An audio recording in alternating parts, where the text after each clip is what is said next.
오늘 읽으신 말씀, 어제 말씀드린 것처럼 계속해서 이방인의 그 문제, 이방인의 우상 숭배라는 것이 아주 근본적인 죄임을 계속해서 말하고 있는데요.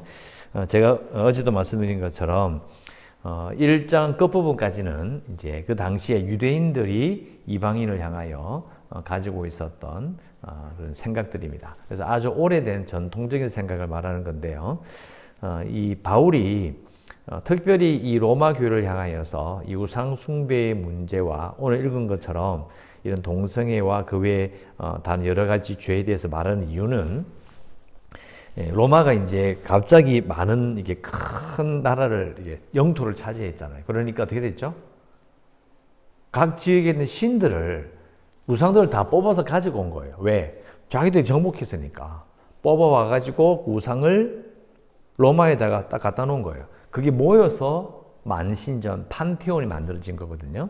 그러니까 이게 신들이 많이, 우상들이 많이 모였단 말은 영토가 넓어진 거예요. 영토가 넓어지면서 또 가져온 우상들을 가지고 우상숭배가 극심해지면서 또 뭐가 생겼죠? 우상숭배가 극심해지면서 영토가 많아지니까 부가 많아졌고요. 또 우상숭배가 많아지면서 이제 영적으로 타락하게 되고 또 심지어는 이제 문화도 완전히 타락을 해버린 거예요. 그걸 바라보면서 지금 바울이 말을 하는 겁니다. 이걸 조금 생각해 보셔야 되고요. 그래서 26절에 이 때문에 앞에 나오는 것처럼 우상 숭배 때문에 하나님께서 그들을 부끄러운 욕심에 내버려 두셨다. 자, 오늘 보면 26절에 이게 내버려 두신다는 구절이랑 줄한 거 보세요. 이게 내버려 두셨다라는 말이 나오고요. 내버려 두셨다는 말이 나오죠. 자, 28절에 가보세요. 또 나옵니다. 그들이 마음에 하나님 두기를 싫어하며 하나님께서 그들을 그 상실한 마음대로 내버려 두사. 자, 두 번에 나오죠. 그죠? 어제까지 합치면 3번 나와요. 반복되면 중요한 단어죠.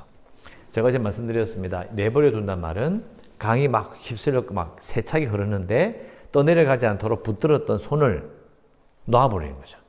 그냥 휙 가버린 거예요. 확 휩쓸려 가버리는 거죠. 그 느낌이 아주 강한 거예요. 그만큼 무서운 일이다라는 걸 생각해야 됩니다. 그래서 하나님께서 그들을 부끄러운 욕심에 내버려 두셨는데 그 부끄러운 욕심이 뭐냐? 여자들을 순리대로 쓸 것을 바꾸어 영리로 썼다. 자, 순리라는 말은요, 자연적인 방법이에요. 자연적인 방법. 영리는 그 반대란 말이 되는 거죠. 자, 자연적인 방법이 뭐예요? 원래 자연 상태에서도 보면 사람뿐만 아니라 짐승들도 그죠? 남자와 여자가 암놈과 순놈이 해서 그걸 통해서 이렇게 생명을 번성이 시키잖아요.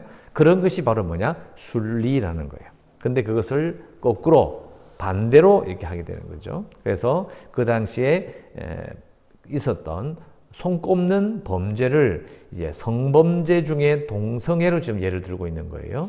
그래서 27절에 그와 같이 남자들도 순리대로 여자 쓰기를 버리고 서로를 향하여 음욕이 부릴 듯하며 남자가 남자와 더불어 부끄러운 일을 행하여 그들의 그릇 때문에 상당한 보응을 그들 자신이 받았다. 보응을 받게 된다. 뭐 앞에 나오는 하나님께서 진노하셨던 부분도 있고 그 사회에 만연했던 병들과 많은 타락의 문제들도 로마 시대 좀 후기로 가면요. 결혼을 못 시켰다고 합니다. 왜 그러냐니까 결혼을 시키면 뭐가 나오죠? 성적으로 성병이 만연할 때 깨끗하지 않는 남자, 깨끗하지 않는 여자하고 결혼시키면 어떻게 될까요? 기형아가 나오는 거예요. 어떻게 되죠? 버리는 거예요. 죽여버리는 거죠. 그러니까 부모들이 골치를 앓았다고 합니다. 결혼시킬 사람이 없는 거예요. 왜? 뻔히 다 알거든요. 난잡하게 사는지를. 이게 너무너무 힘들었다 할 정도로 심하게 타락했다는 기록이 있습니다. 그래서 그걸 우리가 상기해 볼 수 있고요. 또 28절. 또한 그들이 마음에 하나님 두기를 싫어했다. 말씀드린 것처럼 마음에 하나님 두기 싫어하면 어떻게 되죠? 그럼 우상숭배로 가는 거예요. 기준이 하나님이 아니라면 다른 기준을 마음껏 삼을 수 있잖아요. 그럼 어떻게 되느냐? 하나님께서 그들을 그 상실한 마음대로 내버려 둬버렸어요. 자, 상실한 마음이라는 것이 이게 또 감성적인데요. 이게 또 영어 성경을 보면 어떻게 되냐면 무가치한 마음이라고 되어 있어요. 우리가 상실한 마음, 마음이 참 상실했다. 그게 아니고요. 이것은 무가치한 마음에다 내어주어 버리세요. 무가치한 마음에 내어주었다. 또 다른 번역에는 올바른 판단력을 잃도록 이게 되어 있어요. 또 다른 번역에는 타락한 마음의 자리에 내버려 두셨다. 전부 다 마음의 문제라는 거죠. 근데 마음이 무가치해. 마음이 품고 있는 생각들이 아주 쓸데기 없어요. 그냥 내버려 두는 거예요. 그 마음대로 살도록 그냥 손을 탁 놔버리는 거죠. 그리고 올바른 판단력을 가지고 있지 못해. 근데 그 판단력을 무시하지 않고 난리를 치니까 그냥 탁 놔버린 거고. 아니면 타락한 마음의 자리에 마음이 썩었어. 완전히 썩어 문드러졌는데 그 자리에 앉아 있는 거예요. 근데 하나님이 그냥 놔두신 거예요. 이게 상당히 무슨 말이 되는 거죠. 이유는 왜 그렇게 하느냐? 하나님 두기를 싫어하니까 하나님이 그냥 내버려 둔 거죠. 그러면서 합당하지 못한 일을 하게 하셨다. 자, 합당하지 못한 일이 뭐냐? 그게 29절 이후에 나오는 거예요. 이게 순서가 딱 정해져 있어요. 마음에 하나님 두기를 싫어하니까 어떻게 되죠? 우상 숭배를 하게 되고요. 그 결과가 그 마음이 무가치한 마음이 되는 거고 판단력을 잃어버리는 것이고 타락한 마음의 자리에 주저앉아 있게 되는 거예요. 그래서 따라 들어오는 게 뭐냐? 합당하지 못한 일이 쫙 따라 들어오는데 29절에 불의와 추악과 탐욕과 악의와 시기, 살인, 분쟁, 사기, 악독, 수군, 30절 비방, 하나님께서 미워하시는 자, 이것은 정확히 번역하면 하나님을 미워하는 자, 능욕하는 자, 교만한 자, 자랑하는 자, 그리고 악을 도모하는 자, 부모를 거역하는 자, 우매한 자, 배약하는 자, 무정한 자, 무자비한 자. 생각할 수 있는 모든 죄를 합당치 못한 일을 쭉 적었는데요. 자, 오른쪽에 씁시다. 고린도전서 6장 9절에서 10절 말씀. 고린도전서 6장 9절에서 10절. 제가 읽어드릴게요. 불의한 자가 하나님의 나라를 유업으로 받지 못할 줄을 알지 못하느냐? 미혹을 받지 말라. 음행하는 자나 우상 숭배하는 자나 간음하는 자나 탐색하는 자나 남색하는 자나 도적이나 탐욕을 부리는 자나 술 취하는 자나 모욕하는 자나 속여 빼앗는 자들은 하나님의 나라를 유업으로 받지 못하리라. 너희 중에 이와 같은 자들이 있더니 주 예수 그리스도의 이름과 우리 하나님의 성령 안에서 씻음과 거룩함과 의롭다 하심을 받았느니라 라고 되어 있어요. 자, 제가 왜 이렇게 말씀 읽어드렸나요? 자, 고린도 교회는요, 고린도 지역은 로마보다 더 심했어요. 아주 유명한 곳이었습니다. 이 타락하기로. 그러니까 로마 사람들도요, 자기들이 나쁜 짓인 줄 알아요. 그 문화가 잘못됐다는 걸 다 알아. 근데 워낙 이게 많이 퍼져 있는 거예요. 근데 그게 고린도 지역은 더 심했어요.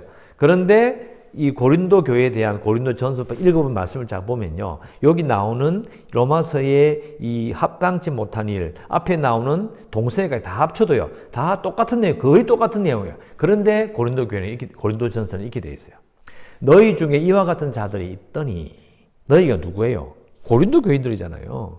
그 교인들 가운데 이런 일에 한 놈들이 있었다는 거예요. 그런데 예수 믿고 앉아있다는 거예요. 깨끗하게 앉아있는 거죠. 제가 이 왜 고린도 일기를 드렸냐면 고린도 교회 사역을 마치고 지금 로마로 가려고 하는 거거든요. 그러니까 바울은 이방인이 예수 믿어서 거룩하게 된 것을 봤어요. 자기가. 율법 없이 거룩하게 된 걸 봤다니까요. 그러니까 지금 로마 교회를 향해 뭘 말하고 싶은 거예요. 이방인의 죄를 쭉 열어가면서 너희들도 이렇게 됐다. 또 유대인도 거꾸로 유대인 너희들도 이방인 욕을 하지만 너희도 똑같이 죄인이다. 그래서 2장 1절에 팍 뒤집히는 거예요. 반전이 바로 생기는 겁니다. 내일 읽게 될 거예요. 자, 그것을 이제 쭉 이야기하는 거죠. 자, 오늘 이 말씀을 읽었는데, 자, 또 조금 더 깊이 들어가 봅니다.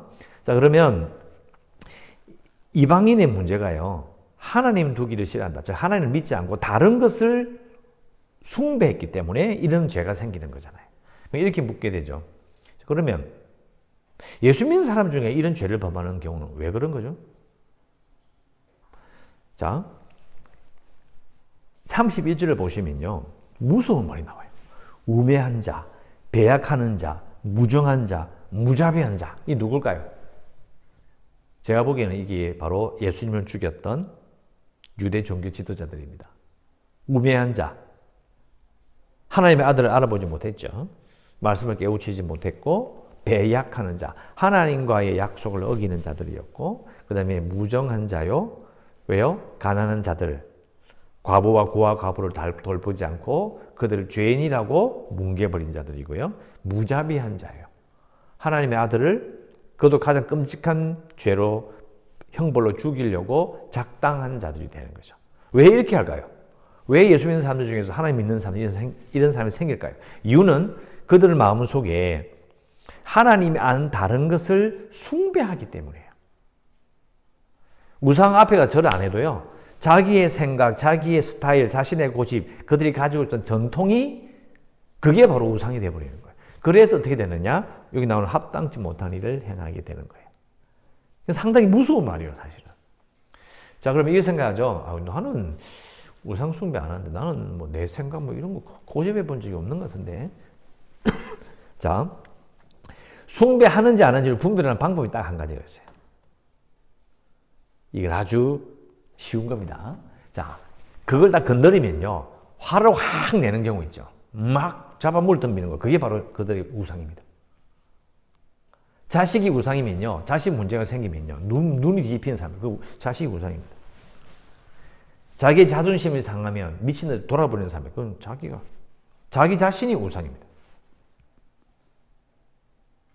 그러니까 결국은 이걸 잘 생각해 보면요. 이방인이든 유대인이든 우리든 사실은 비슷하다는 느낌이 싹 들기 시작합니다. 자, 요 다음의 문제는 이제 내일 2장 1절에서 빵 터집니다. 자, 그리고 32절 그들이 이 같은 일을 행하는 자는 사형에 해당한다고 하나님께서 정하심을 알고도 그들이 누굽니까? 이방인들이에요. 우상숭배하는 자들이 자기들이 알아. 우상숭배를 하고 있고 합당하지 못한 일을 행하며 나쁜 짓을 하는 것 이거 죽을 일이다. 이런 말이죠. 천벌을 받을 일이라는 거 알아. 이거 안 믿는 사람도 이런 말을 하죠. 아유, 이러다 천벌 받겠다. 아니면 또 다른 사람을 비난하면서 천벌을 받아라. 뭐 이렇게 표현하잖아요. 이게 결국은 나쁜 짓을 하면 누군가 높은 그런 존재로부터 벌을 받게 되는 생각을 딱 가지고 있는 거예요. 그걸 말하는 겁니다. 알아요, 자기들이. 내 이러다 천벌 받는 게 아닐까. 이런 생각을 하면서도 어떻게 되느냐. 자기들만 행할 뿐 아니라 또한 그런 일을 행하는 자들을 옳다 한다. 악을 옳다 하는 것을 악을 행하는 것보다 더 나쁘다는 거예요. 악이라는 것을 알고 있음에도 불구하고 악을 행하는 자들을 에게 찬성하기도 하고 장려하기도 하는 자는 갑절로 벌을 받게 되는 것을 말하고 있습니다.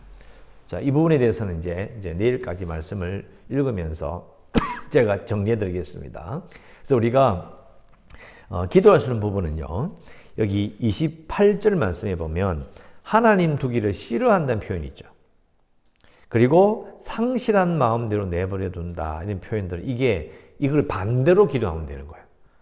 이렇게 기도합니다. 성령 하나님께서 나와 함께 하시기를 원합니다. 그죠? 그러니까 28절 그대로 반대로 기도하는 거죠. 하나님 두기를 싫어하는 것이 아니라 하나님을 내 마음에 두기를 소원하면 되는 거예요. 성령 하나님께서 나와 함께 하시기를 원합니다라고 기도하고요. 또 상실한 마음대로 이 말을 반대로 바꾸면 어떻게 말해야 될까요?